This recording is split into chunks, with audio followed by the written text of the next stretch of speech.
Saya tegaskan ini kaidah, Pak. Kalau kaum muslimin sudah sampai pada kesabarannya yang sangat maksimal, maka sebentar lagi pertolongan Allah berikan. Dan kesabaran ini supaya tahu sabarnya levelnya sudah sangat maksimal, maka siap-siap dengan berbagai macam ujian. Biar ketahuan kualitas sabarnya di mana, Pak. Karena kalau Allah nggak uji, nggak tahu dan nggak ketahuan kualitas sabarnya sampai di mana. Maka perlu banyak ujian yang diterima oleh kaum muslimin.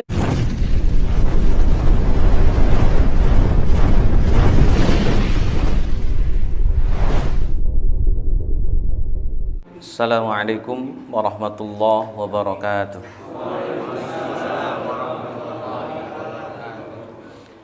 Alhamdulillahi wassalatu wassalamu ala rasulillah. Asyhadu an la ilaha illallah wahdahu la syarikalah.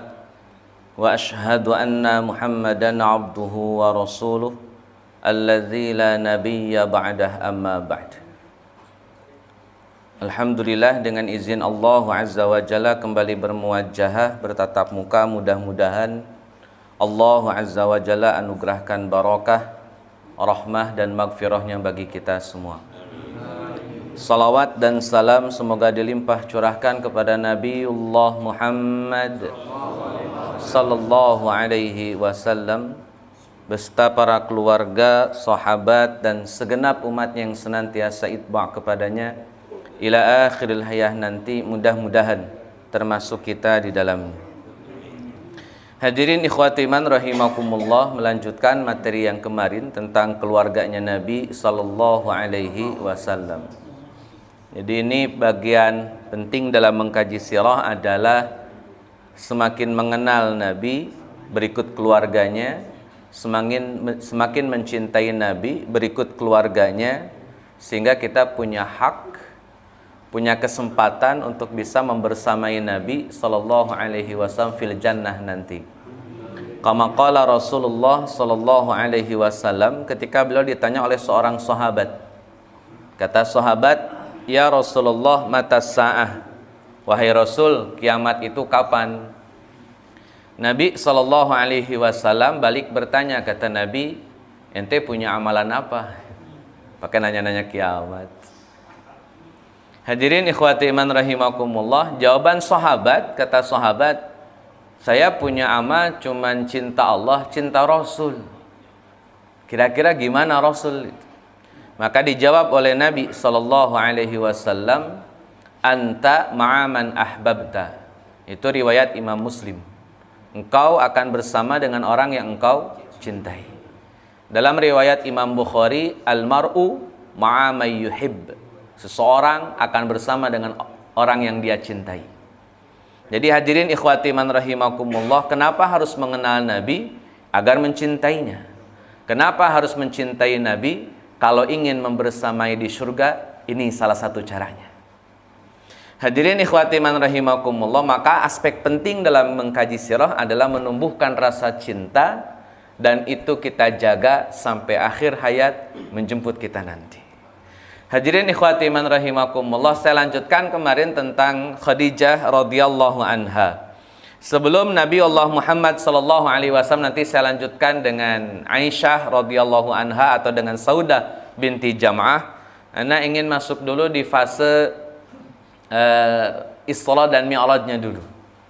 Karena mau tidak mau fase ini berkaitan erat dengan pemboikotannya Nabi, berkaitan erat dengan wafatnya Khadijah, berkaitan erat dengan wafatnya Abu Thalib. Jadi itu kaitannya dengan Isra dan Mi'raj. Nah hadirin ikhwati man rahimakumullah, Nabiullah Muhammad sallallahu alaihi wasallam mengalami banyak ujian. Ujian yang berat dari Allah Azza wa Jalla. Bahkan ketika Nabi ditanya oleh seorang sahabat, kata sahabat, "Ya Rasulullah, ayyun nasi asyaddu bala." Wahai Rasul, siapakah di antara manusia yang paling berat ujiannya? Maka qala Rasulullah sallallahu alaihi wasallam, "Al-anbiya," ya para nabi. Jadi saya tegaskan, demi Allah tidak ada makhluk di muka bumi ini yang ujiannya lebih berat daripada para nabi. Jadi kalau ada yang baru diuji dikit terus udah ngeluhnya kebanyakan, ngaji sirah deh. Biar ketahuan ternyata musibah yang kita alami tidak sebanding dengan apa yang dialami oleh para nabi. Hadirin ikhwati man rahimakumullah, kata Nabi al-anbiya, ya para nabi. Kemudian orang-orang yang mengikuti jejak langkah Nabi. Maka saya tegaskan demi Allah, orang-orang yang komitmen dengan ajaran Nabi, komitmen dengan sunnah Nabi, komitmen dengan apa yang telah Nabi sampaikan, siap-siap diuji dengan ujian yang sama beratnya dengan para Nabi. Ya, siap-siap saja. Kalau ingin mengikuti jejak Nabi. Ya kalau nggak mau diuji begitu, ya tinggalin aja Nabinya. Kan selesai. Sederhana. Kalau nggak mau diuji ya sudah, nggak usah ngikutin Nabi, khalas. Hadirin ikhwati man rahimakumullah, ini jadi kaidah, hadis ini sahih. Hadirin ikhwati man rahimakumullah, maka kata Nabi SAW, al-anbiya, ya para nabi. Kemudian orang-orang yang mengikuti Nabi, merekalah orang-orang yang akan diuji oleh Allah Azza wa Jalla dengan ujian yang sangat berat. Pertanyaannya, Pak, apakah gara-gara diuji dengan ujian yang sangat berat, para nabi itu dibenci oleh Allah? Ada yang berani bilang para nabi dibenci? Yang namanya nabi, Pak, sekalipun ujiannya sangat berat, melebihi berat ujian seluruh makhluk, itu tanda kecintaan Allah Azza wa Jalla untuk para nabi, bukan kebencian. Jadi ketika kita kemudian diuji berat, ujian yang sangat berat, maka bergembiralah, karena itu adalah tanda cinta dari Allah Azza wa Jalla, tapi dalam bentuknya yang berbeda. Saya ulang, kalau dapat musibah yang berat apapun itu, maka itu adalah tanda cinta dari Allah Azza wa Jalla, tapi dalam bentuknya yang berbeda. Kalau tanda cinta biasanya kan ucapan selamat, kasih hadiah, kasih kado, itu mah wajar, Pak. Yang begitu mah doyan semua. Tapi ketika cinta bentuknya berbeda, kesannya ini kok kayak nyakitin, padahal isinya adalah cinta. Seumur-umur, Pak, yang saya tahu obat bagi orang dewasa rasanya nggak ada yang rasa orange, Pak. Obat buat orang dewasa, ya buat anak-anak malah persoalan. Ini buat yang sudah berumur, maka obatnya seumur-umur yang saya tahu rasanya baik. Tapi itu baik bagi yang bersangkutan. Kadang-kadang yang mungkin terlihatnya sakit, terluka, merana, tapi inilah tanda cinta dari Allah Azza wa Jalla. Apa saja ujian yang Nabi alami? Hadirin ikhwati man rahimakumullah, yang pertama, Pak, pemboikotan selama 3 tahun itu menghabiskan seluruh harta Nabi, sebagaimana kami sampaikan kemarin. Harta Nabi yang banyak, harta Khadijah yang banyak habis, tidak bersisa. Demi perjuangan dakwah selama 3 tahun dalam pemboikotan orang-orang Quraisy, harta habis. Yang kedua, hadirin ikhwati man rahimakumullah, kehormatan Nabi diinjak-injak oleh orang-orang Quraisy. Tadinya Al-Amin, dihormati, disanjung, dipuji, dipuja Rasulullah Sallallahu Alaihi Wasallam oleh orang-orang Arab sebelum kenabiannya. Tapi setelah beliau jadi Nabi, beliau berdakwah, maka semua itu tinggal harapan saja, Pak. Semua itu tinggal kenangan saja. Kenapa? Karena orang-orang Quraisy sudah mulai mengintimidasi Nabi, menghina Nabi, memaki-maki Nabi, ngata-ngatain Nabi, udah macam-macam dah ngata-ngatainnya itu. Udah ngatain Nabi tukang sihir, udah ngatain Nabi tukang syair, udah ngatain Nabi tukang obat. Kayaknya bukan Nabi. Hadirin ikhwati man rahimakumullah, pokoknya ngatain Nabi udah. Ya.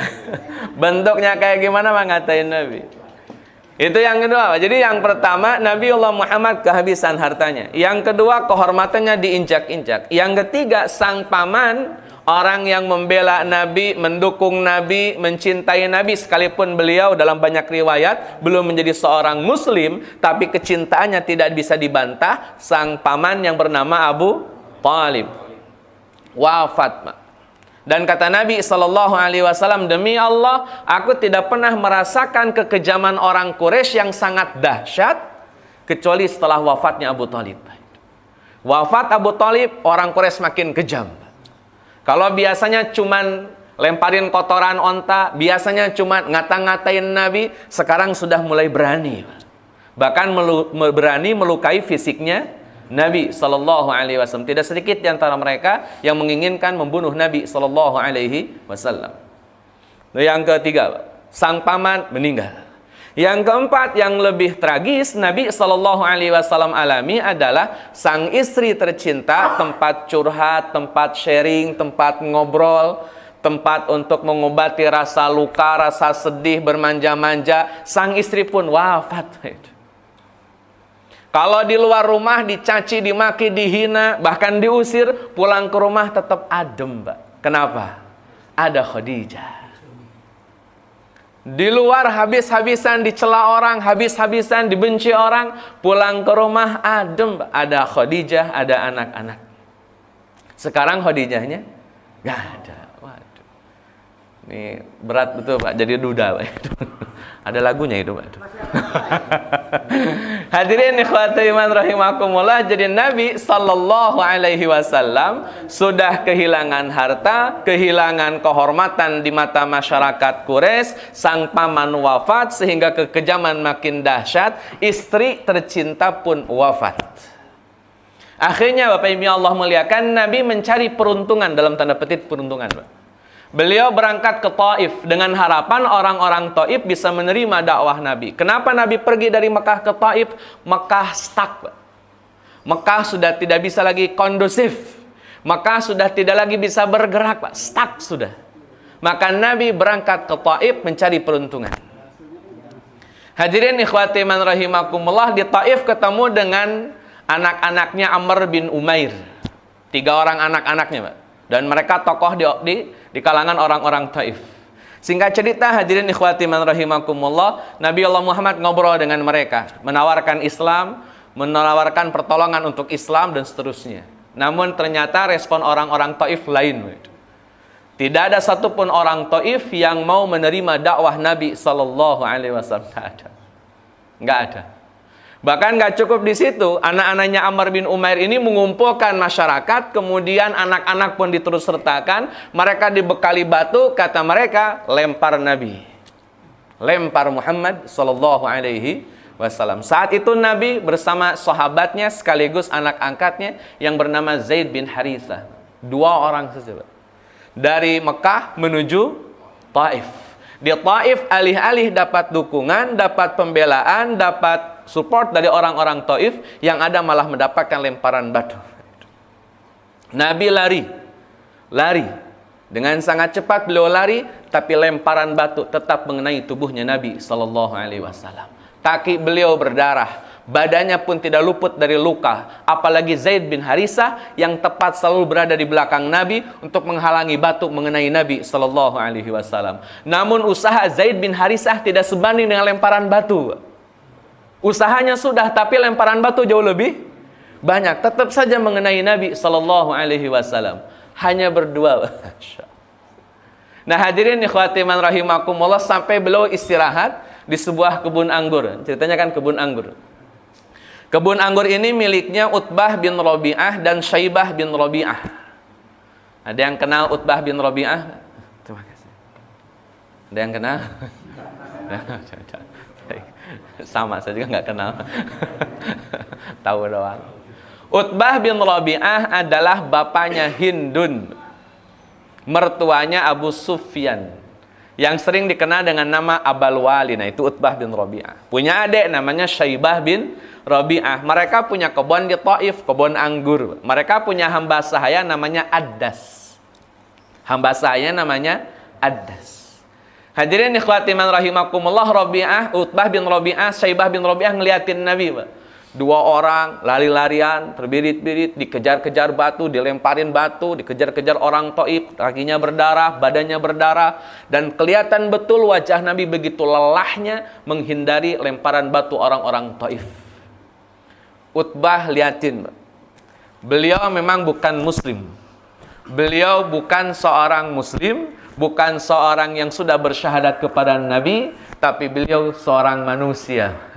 Melihat Nabi diperlakukan demikian, sentimen kemanusiaannya tumbuh. Bagaimanapun Nabi seorang manusia, diperlakukan sangat tidak manusiawi.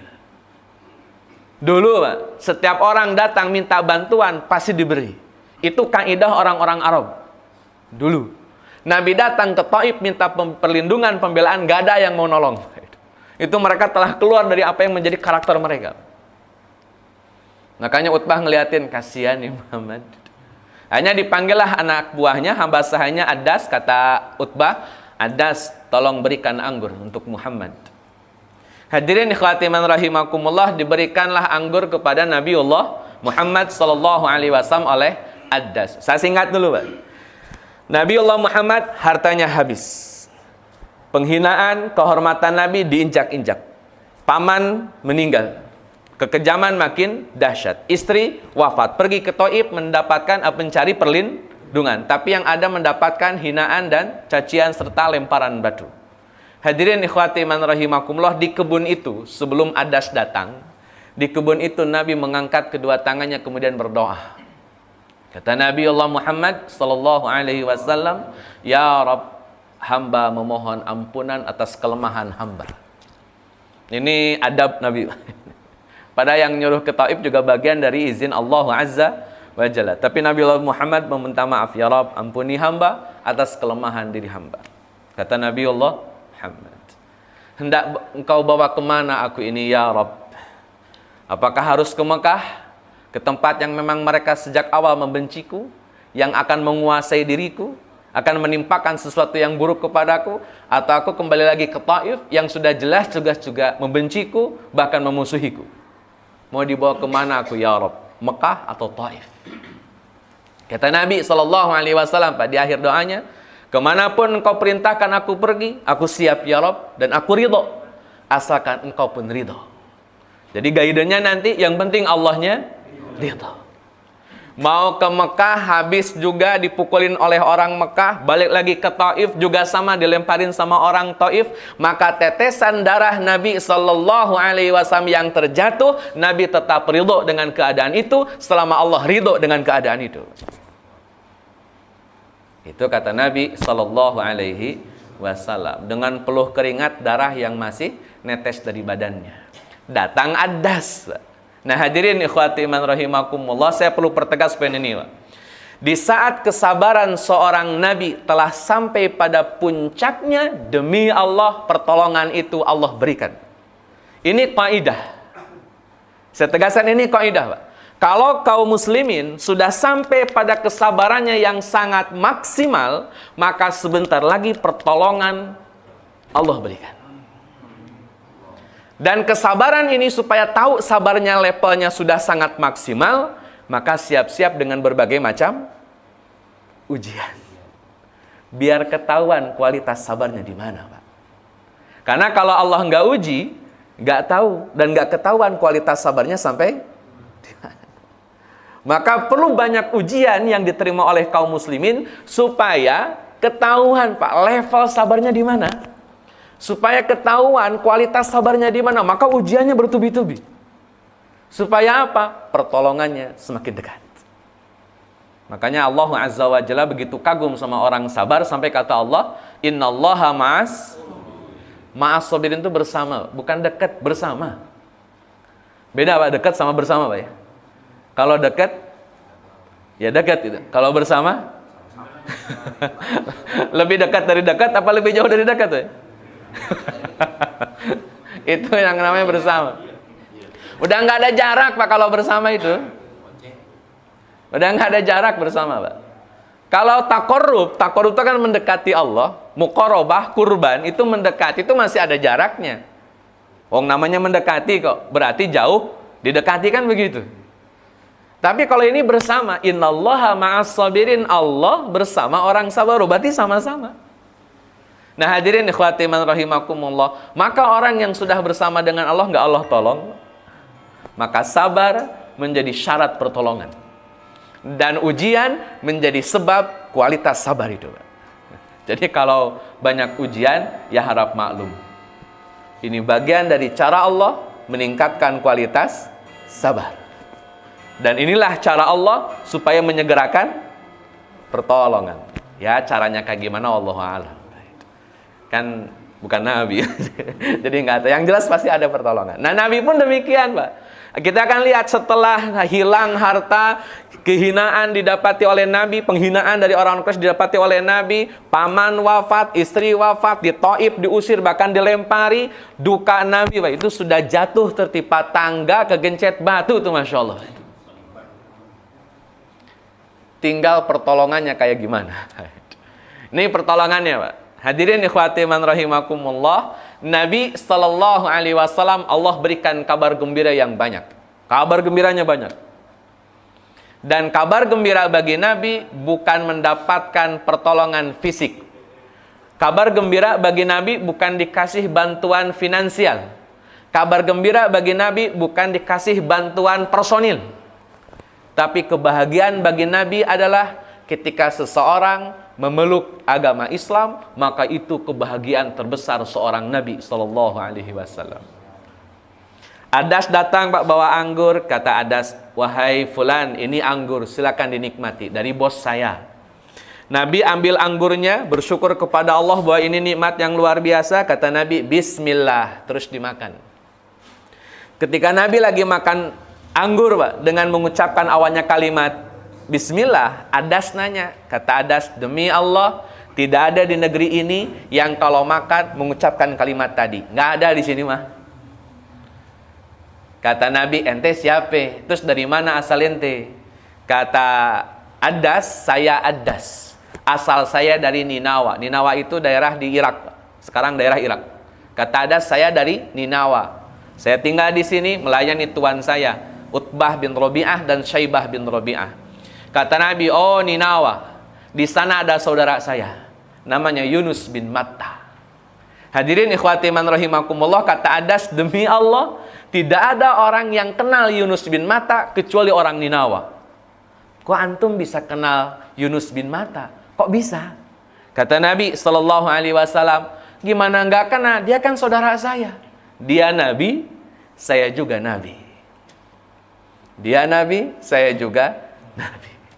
Yunus bin Matta, Pak, mencium kepala Nabi, mencium tangan Nabi, dan mencium kaki Nabi sallallahu alaihi wasallam, Pak. Kebahagiaan Allah berikan kepada nabinya Muhammad sallallahu alaihi wasallam dengan kalimat yang disampaikan oleh Adas, "Ya Rasulullah, saya bersyahadat.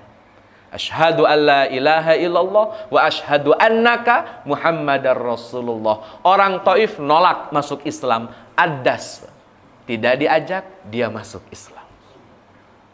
Itu kebahagiaan. Kebahagiaan yang Nabi dapatkan. Belum selesai dengan Adas, Pak. Nabi melanjutkan perjalanan menuju Mekah karena jelas Thaif udah nggak mau nerima. Pergi lagi menuju Mekah. Singkat cerita, beliau sholat. Kemudian membaca beberapa ayat Al-Quran. Jin yang ada di tengah perjalanan antara Mekah dengan Thaif pada ngumpul dengerin. Jin dengerin. Sini juga ada jin dengerin. Kata jin itu, "Sami'na Qur'anan ajaban." Saya mendengarkan bacaan Quran yang ajib, yang ajaib. Kami mendengarkan bacaan Quran yang ajib. Itu para jin. Sehingga hadirin ikhwati man rahimakumullah, Nabi Allah Muhammad sallallahu alaihi wasallam pun bertemu dengan para jin masuk Islam. Jin aja masuk Islam. Masa kalau ada yang gak mau masuk Islam, itu lebih susah daripada jin. Masuk Islam. Hadirin ikhwati man rahimakumullah, para jin masuk Islam dengan komentar, "Sami'na Qur'anan ajaban." Kami mendengar bacaan Quran yang ajib, sampai lanjutan ayatnya itu, "Fa'amanna bihi walan nusyrika bihi ahada." Dan kami beriman kepada Al-Quran. Itu para jin. Nah, hadirin ikhwati man rahimakumullah, kebahagiaan yang ketiga setelah masuk Islamnya para jin adalah perlindungan yang Allah berikan melalui perantaraan Mut'im bin Adi. Mut'im bin Adi ini orang kafir, tapi dia mendukung dan membela Nabi sallallahu alaihi wasallam. Jadi 3 pertolongan.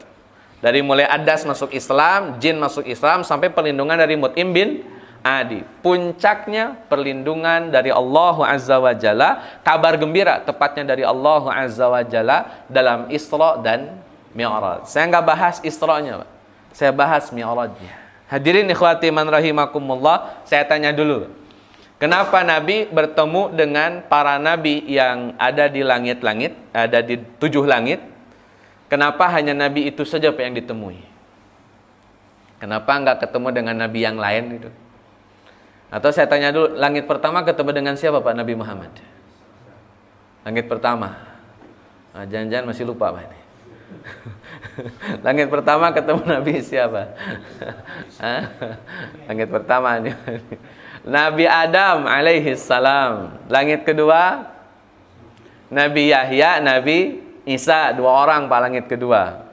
Langit ketiga Nabi Idris. Langit keempat Nabi Yusuf. Langit kelima Nabi Harun. Langit keenam Nabi Musa. Langit ketujuh Nabi Ibrahim alaihi salam. Apa enggak Pak kalau diulang? Diulang. Enggak dihafalin juga enggak apa-apa Pak, tenang. Enggak bakal ada ujiannya, tenang. Enggak ada marrobuka, sebutin Nabi di atas langit, enggak. Marrobuka aja nanti pertanyaannya. Jadi langit pertama Nabi Adam, langit kedua Nabi Yahya dan Nabi Isa, langit ketiga Idris, langit keempat Yusuf, langit kelima Harun, langit keenam Musa, langit ketujuh Ibrahim. Itu 7 lapis langit dengan 8 nabi yang ditemui oleh Nabi Muhammad. Ada yang bertanya, kenapa harus bertemu dengan 8 nabi? Sedangkan Nabi Sulaiman nggak ditemuin, Nabi Daud nggak ada di situ, Nabi Nuh juga nggak ada. Kenapa harus yang 8 aja yang ditemuin oleh Nabi? Hadirin ikhwati man rahimakumullah, karena ini ketetapan Allah tidak bisa ditanya. Saya ulang. Ketetapan Allah tidak bisa ditanya. Syariat Allah tidak bisa ditanya kenapa. Nggak bisa. Istilah Allah itu. Nggak bisa syariat itu ditanya kenapa. Misalkan, kenapa daging babi haram? Nggak bisa ditanya kenapa, Pak. Nanti kalau Allah jawab ya suka-suka. Allah suka-suka gue dong. Gue bilang babi haram-haram udah. Pakai nanya. Jadi syariat Allah tidak bisa ditanya. Ketetapan Nabi ketemu Adam, ketemu Yahya, Isa, Idris, Yusuf, Musa, Harun, Musa, Ibrahim, itu ketetapan Allah, Pak. Kita nggak bisa nanya kenapa Nabi itu yang ditemui oleh Nabi Muhammad. Nggak bisa. Sama juga dengan syariat. Kenapa Allah mengharamkan sesuatu atau menghalalkan sesuatu. Itu syariat. Itu keputusan Allah. Nggak bisa tanya kenapa. Yang nanya yang kebangetan. Pakai nanya lagi. Hadirin ikhwati man rahimakumullah, kenapa Nabi mengharamkan zina? Yang gak usah ditanya Pak, itu ketetapan Allah. Tapi kan suka, lah itu masalahnya. Kenapa ente suka? Kan dilarang. Itu syariat. Hadirin ikhwati man rahimakumullah pun sama. Kenapa Allah mengharamkan khamar? Mau diganti jadi miras kayak namanya? Pokoknya judulnya syariat khamar itu jelas haramnya, Pak. Khamar jelas haram. Surat Al-Maidah ayat 90, innamal khamru wal maisiru wal ansabu wal azlam rijsum min amalish fajtanibuhu. Itu ketetapan. Jangan tanya kenapa. Ustaz kan enak khamar itu. Lah situ yang bilang enak, kita mah kagak. Hadirin ikhwati man rahimakumullah, kan lumayan buat bisnis. Nah loh, lumayan Pak bisnis ini. Haram. Haram. Mau ngerubah Quran atau ngerubah aturan yang ada? Pilih. Hadirin ikhwati man rahimakumullah, jadi mohon izin berkaitan dengan khamar, zina, berkaitan dengan hewan bernama babi, jelas haram. Itu syariat. Jangan tanya kenapa. Waduh, kenapa ini? Baru ngomongin atu, men.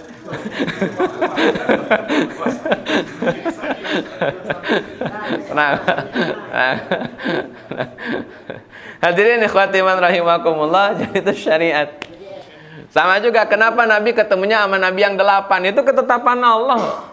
Makanya Nabi Sallallahu Alaihi Wasallam berbicara masalah ini tidak detail. Nabi tidak menyebutkan kenapa saya ketemu Adam, kenapa saya ketemu Idris. Nggak dijelaskan kenapanya. Karena memang itu urusan Allah. Dan Allah tidak untuk ditanya pakai kenapa, Pak. Dan tidak bisa. Contoh sederhana lah, kenapa saya pakai kaidah tadi bahwa Allah tidak bisa pakai tanya kenapa. Apapun yang Allah lakukan tidak bisa kita tanya kenapa. Contoh kasus di surat Al-Baqarah ayat 30. Allah Azza wa Jalla berfirman, kata Allah, wa iz qala rabbuka lil malaikati inni ja'ilun fil ardi khalifah. Kata Allah, saya mau bikin makhluk, saya ingin bikin khalifah di muka bumi, kata Allah. Malaikat nanya, kata malaikat, ataj'alu fiha may yufsidu fiha wa yasfikud dima'a wa nahnu nusabbihu bihamdika wa nuqaddisu, dan seterusnya sampai kata Allah Azza wa Jalla, ana atau ini a'lamu ma la ta'lamun. Aye lebih tahu apa yang ente kagak tahu. Itu kalimat sakti, Pak. Urusan syariat, urusan Allah. Kenapa? Allah yang maha tahu. Jadi sudah, tinggal manut saja. Mau enak-enak juga ya haram deh. Hadirin ikhwati man rahimakumullah, maka pertemuan dengan para nabi nggak bisa ditanya kenapa. Tapi kalau ditanya hikmahnya bisa, Pak. Hikmahnya Nabi Muhammad ketemu dengan Nabi Adam apa? Kalau hikmah bisa. Kita bedah, kita kaji. Kalau kenapa nggak bisa. Karena kalau bicara kenapa itu urusan. Tapi kalau hikmah masih bisa kita baca. Nah, hikmah ketemu dengan Nabi Adam di langit pertama apa? Saya sampaikan dulu. Bapak Ibu yang Allah muliakan, Nabi Muhammad ketemu dengan Nabi Adam itu banyak mengambil pelajaran. Di antaranya, Pak, satu, Nabi Adam itu orang yang punya ilmu banyak. Benar, ya? Nabi Adam ilmunya banyak. Al-Baqarah ayat 31, wa'allama adamal asma'a kullaha. Bahwa Allah memberikan banyak ilmu kepada Nabi Adam. Berarti ilmunya Nabi Adam banyak. Saya tanya, orang berilmu mungkin nggak melakukan kesalahan? Orang berilmu mungkin punya kesalahan? Kan berilmu, Pak. Mungkin punya salah? Sangat mungkin. Nabi Adam pun melakukan kesalahan. Kesalahan Nabi Adam apa, Pak? Kata Allah, la taqraba hadhihi syajarah. Jangan dekat-dekat pohon ya, Adam. Ini pohon kagak boleh deketin. Ente makan sepuasnya, ente tinggal bebas di surga. Tapi pohon yang ini jangan dideketin. Gitu doang, Pak, itu. Segitu doang. Yang lain boleh dimakan, boleh dinikmatin, kecuali deketin pohon, Pak. Masya Allah. 100, Pak. 199-nya boleh dinikmati. Atu doang yang kagak boleh. Jangan dekat-dekat pohon. Dilanggar nggak? Padahal punya ilmu. Kadang-kadang orang punya ilmu justru sering terjebak dengan kesalahan. Kenapa? Karena orang punya ilmu biasanya Pak, orang-orang nganggapnya nggak mungkin punya salah. Tidak mungkin melakukan. Padahal justru gara-gara statement itu, orang yang punya ilmu peluang besar melakukan kesalahan. Hadirin ikhwati man rahimakumullah, Adam melakukan kesalahan. Sadar nggak salah beliau? Adam sadar salah nggak? Kalimat sadarnya Adam, Pak, dibuktikan dengan tobat. Makanya di surat Al-A'raf ayat 23 ada doa dari Nabi Adam. Rabbana zalamna anfusana wa illam taghfir lana wa tarhamna lanakunanna minal. Nabi Adam sadar kesalahannya terus tobat. Itu Nabi Adam. Nabi Adam alaihi salam, Pak, juga mengajarkan kepada Nabi Muhammad sallallahu alaihi wasallam, mendapat imrohnya bisa kita ambil adalah kaitan dengan musuh Nabi Adam sekaligus musuh umat manusia, Pak. Namanya kita panggil iblis dulu atau panggil setan dulu, Pak? Musuhnya Nabi Adam adalah iblis. Saya tanya, Pak, iblis melakukan kesalahan tidak? Apa kesalahan iblis? Kata Allah Azza wa Jalla, wa idh qulna lil malaikati isjudu li Adam fasajadu illa iblis. Para malaikat sujud kecuali, berarti iblis punya salah, tidak mau sujud kepada Adam. Yang jadi indikator salahnya, Pak, bukan masalah sujudnya, tapi iblis kagak mau taat sama Allah. Itu pasal besarnya. Urusan sujud kan tuh urusan teknisnya saja, perintahnya saja. Pada dasarnya mau kagak iblis ngikutin aturan Allah? Mau kagak? Allah sudah punya keputusan. Kata Allah A, mau nggak bilang A? Kata Allah halal, mau nggak bilang halal? Kata Allah haram, mau nggak bilang haram? Itu salahnya iblis, Pak. Kagak mau. Ini ngomongin iblis nih. Kagak mau, Pak. Gibahin iblis. Biarin lah. Gibahin iblis mah boleh. Iblis itu disuruh, timbang disuruh, Masya Allah, kata Allah, wa id qulna lil malaikati isjudu, timbang sujud, kata Allah, kagak mau, Pak. Bukan urusan sujudnya, kenapa kagak mau taat sama perintah Allah? Itu yang bikin Allah gede gitu, Pak. Ini makhluk gimana? Saya udah ciptain, masih juga kagak mau nurut apa yang saya perintahin, mau jadi apa nih makhluk? Ingin ngomongin iblis ini. Hadirin ikhwati man rahimakumullah, sampai Allah nanya, ini baru Pak, ketika Allah nanya ma mana'aka alla tasjuda iz amartuk, jawaban iblis, ana khairum minhu, saya lebih baik daripada Adam. Oh, punya faktor sombong. Nah, hadirin ikhwati man rahimakumullah, saya tanya dulu, Pak. Adam punya salah, terus doa mohon ampun. Saya tanya, iblis punya salah, doa enggak? Saya tanya, doa enggak iblis? Doanya apa? Iya. Kata iblis, angzirni ila yaumi yub'atsun. Kata iblis, kadung gue salah nih. Ya Rabb, tangguhin mati saya sampai hari kebangkitan. Kita bandingin, Pak. Adam bikin salah, sadar, tobat, doa. Iblis bikin salah, kagak sadar, doanya lain, Pak, walaupun doa. Coba kalau iblis minta maaf sama Allah. Oh iya ya Allah, maaf udah ngelanggar perintah. Ini nggak sadar. Sudah tidak sadar, tidak tobat. Sudah tidak tobat, doanya lain. Kata iblis, deh kadung nih ah. Angzirni ila yaumi yub'atsun. Nanggung. Hidupin sampai hari kiamat. Allah maha baik, Pak. Saya ulang, Allah maha baik. Kata Allah, innaka minal munzarin, ente termasuk yang ditangguhkan. Allah maha baik, Pak. Doa iblis aja dikabul. Masa doa kita kagak dikabul? Kan kita bukan? Apa harus jadi iblis biar dikabul gimana ini? Masa doa kita nggak mustajab, Pak? 50 orang di Masjidul Yakin, gak satu pun yang diijabah doanya. Masa iblis saja diijabah, Pak?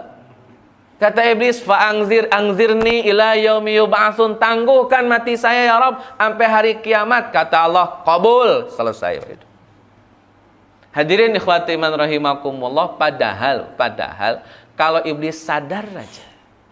Ternyata hadirin ikhwati man rahimakumullah, orang sadar itu susah. Susah sadar itu, Pak.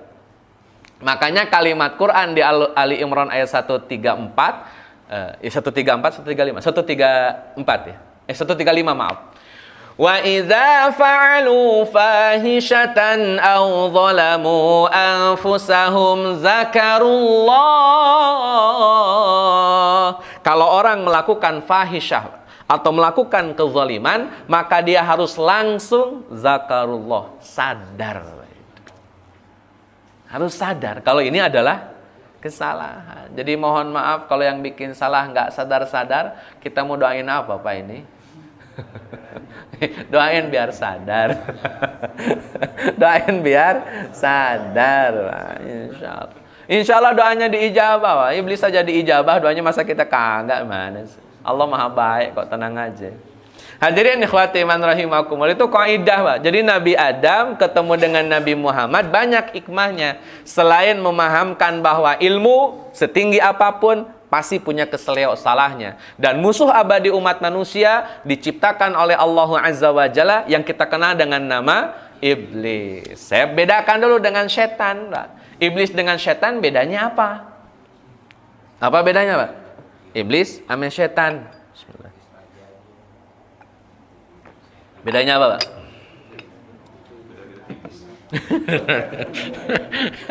Bedanya nggak ada bedanya gitu. Bedanya nggak ada bedanya. Kalau bawa Quran, Pak, di surat Al-A'raf ayat 12 sampai ayat 20. Allah Azza wa Jalla menegaskan pada ayat 12 itu tentang sosok iblis.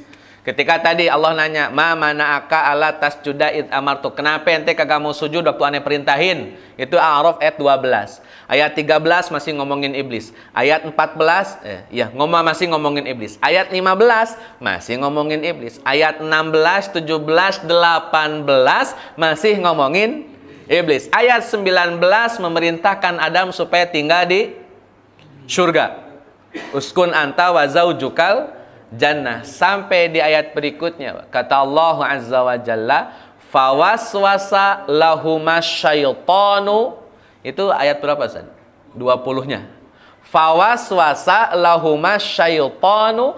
Ayat 12 sampai 18 masih ngomongin iblis. Kok ayat 20 jadi ngomongin setan? Kenapa, Pak? Azan dulu aja. Baik, hadirin ikhwati man rahimakumullah, sebagai penutup perbedaan iblis dengan setan. Di surat Al-A'raf ayat 12 sampai ayat ke-18 itu masih berbicara tentang sosok iblis. Sampai di ayat 19-nya Allah Azza wa Jalla memerintahkan Adam dan Hawa tinggal di surga. Di ayat 20-nya setelah Adam tinggal di surga, fawaswasa lahuma syaitan. Setan membisik-bisikkan bagi keduanya, dalam kurung bagi Adam dan juga bagi Hawa. Jadi dua-duanya digoda. Bukan hanya Hawa, Adam juga digoda. Makanya fawaswasa lahuma. Bukan fawaswasa laha atau lahuma. Dua-duanya digoda oleh iblis. Tapi kok di situ nggak disebut iblis, disebutnya setan. Orang makhluk yang sama atau makhluk yang beda? Sama. Kenapa dipanggil setan? Kenapa disebut setan? Karena makhluk bernama iblis sudah ngajak orang lain untuk sama-sama durhaka kepada Allah. Kalau masih durhakanya sendirian, iblis namanya. Tapi kalau yang durhaka sendirian udah ngajak yang lain, ayo, itu jadi setan. Ini ngomongin iblis nih ya. Nah, hadirin ikhwati iman rahimakumullah, maka dijelaskan di surat Ibrahim ayat 22 bahwa yang namanya setan kerjaannya ngajak. Pasti ngajak, Pak. Kalau sudah ngajak untuk melakukan kedurhakaan dan kemaksiatan, pastikan dia setan. Nanti kalangannya dari mana saja? Dalam surat An-Nas, kalau di surat Al-A'raf itu pakai fi'il madi, fawaswasa. Kalau di surat An-Nas pakai fi'il mudhari, alladzi yuwaswisu. Kan waswasa yuwaswisu sama saja, padha wae. Di surat An-Nas bahwa kerjaan setan itu sama, bisik-bisikin juga. Disebutin di surat An-Nas dari kalangan mana tuh setan. Dilanjutin ayatnya minal jinnati. Jadi ada jin yang jadi setan? Ada. Manusia jadi setan? Ada. Jadi nggak cuma jin, Pak. Setan itu bisa jadi juga manusia. Quran itu An-Nas. Kalau ada manusia mengajak untuk melanggar aturan Allah, mengajak durhaka kepada Allah, maka dia berhak disebut setan. Hadirin ikhwati man rahimakumullah, sebagai penutup, Pak. Sebagai penutup. Surat Ibrahim ayat 22. Ini saya lagi ngomongin iblis ya. Fokus ke iblis. Di surat Ibrahim ayat 22 kata Allah Azza wa Jalla ini, Pak. Wa qala syaitan lamma qudiyal amr. Kata Allah Azza wa Jalla, wa qala syaitan. Dan setan ngomong. Setan pidato. Setan khutbah dalam tafsirnya. Ini disebutnya dengan khutbah setan. Lama qudiyal amru, setelah urusan Allah tetapkan. Maksudnya penghuni surga udah di surga, penghuni neraka sudah di neraka. setannya pidato. Kenapa setan pidato? Ada di antara penghuni neraka protes, kata penghuni neraka, "Ya Rob, saya masuk neraka gara-gara si fulan. Coba kalau nggak ada si fulan, kita nggak bakalan masuk neraka ini." Maka Allah panggil si fulan. Kata Allah, "Fulan, ente didakwa sama orang-orang yang tinggal di neraka. Ngomong ente." Kata yang dituduh, Pak, menjadi penyebab orang-orang masuk neraka, orang ini ngomong. Kata orang ini, kata beliau, "Innallaha wa'adakum wa'dal haqqi wa wa'adtukum fa akhlaftukum." Lanjutan ayatnya, Pak. "Wa makana liya 'alaikum min sultan." Saya tidak punya kemampuan bikin orang tersesat. Enggak mampu. Ini kata siapa, Pak? Kata setan, "Makana liya 'alaikum min sultan." Saya kagak bisa bikin orang tersesat. Enggak. Saya nggak bisa jadiin orang ahli maksiat. Enggak. Saya nggak bisa bikin orang jadi ahli durhaka. Enggak bisa. Kata setan, "Illa an da'autukum fastajabtum li." Saya mah cuman ngajak. Masalahnya yang diajak